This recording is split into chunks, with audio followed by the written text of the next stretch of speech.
জাতির রাহবার হে উলামায়ে কেরাম, সম্ভাবনাময় মুসলিম তারুণ্য যে বিপজ্জনক অপরাধে ঝাঁপিয়ে পড়েছে উপমহাদেশের মুসলিমরা, তাদেরকে ফেরানোর দায়িত্ব আপনাদের, তাদেরকে সতর্ক করার এবং ঘুম থেকে জাগিয়ে তোলার দায়িত্ব আপনাদের।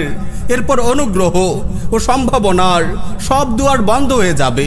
আরাকানের পাশবিক নির্যাতন আর অমানবিক ধ্বংসলীলা আপনারা দেখেছেন কাশ্মীরের ভাইদের রক্তাক্ত মুখ, শুনেছেন সম্ভ্রমহারা বোনদের করুণ আহাজারি।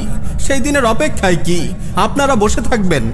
মুসলিমদের দিন ও দুনিয়া বিধ্বংসী আগ্রাসী শত্রুর বিরুদ্ধে ইদাদ ও জিহাদ থেকে বিরত থাকা ভয়াবহ অপরাধ।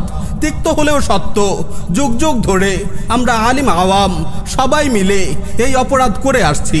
আমরাই আল্লাহর রহমতের সব পথ বন্ধ করে দিয়েছি, গলা টিপে মারতে উদ্যত হয়েছি ভবিষ্যতের সব আশা আকাঙ্ক্ষার। মনে রাখবেন, আরাকানেও ছিল শত শত মাদ্রাসা, উঁচু মিনারওয়ালা মসজিদ, তাবলিগ জামাতের অবাধ পদচারণা আর বিশাল বিশাল সুবিখ্যাত দ্বীনি মারকাজ। কিন্তু কোথায় আজ সেই দ্বীনি দরসগাহ যেখানে বসে ওহান আক্রান্ত মৌলবীরা জিহাদ হারাম হওয়ার ফাতোয়া দিত? কোথায় সেই মাওলানারা যারা ইদাদ করতে চাওয়া মুজাহিদদের তাগুতের হাতে তুলে দিত? হিন্দুত্ববাদী আগ্রাসনের প্রথম শিকার হবে এই দ্বীনি মার্কাজগুলোই। গুড়িয়ে দেওয়ার আগে মুশরিকরা জানতে চাইবে না এরা জিহাদ বিরোধী ফাতোয়া দিয়েছিল কিনা।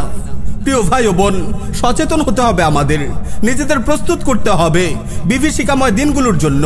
শরিয়া আমাদের উপর যে জিম্মাদারি অর্পণ করেছে তা যেন আমরা যথাযথভাবে আদায় করতে পারি।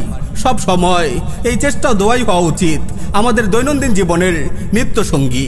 আসুন আমরা সচেতন হই, ব্যক্তি ও পারিবারিক জীবনে পরিপূর্ণভাবে ইসলামী শরিয়া প্রতিষ্ঠা করি।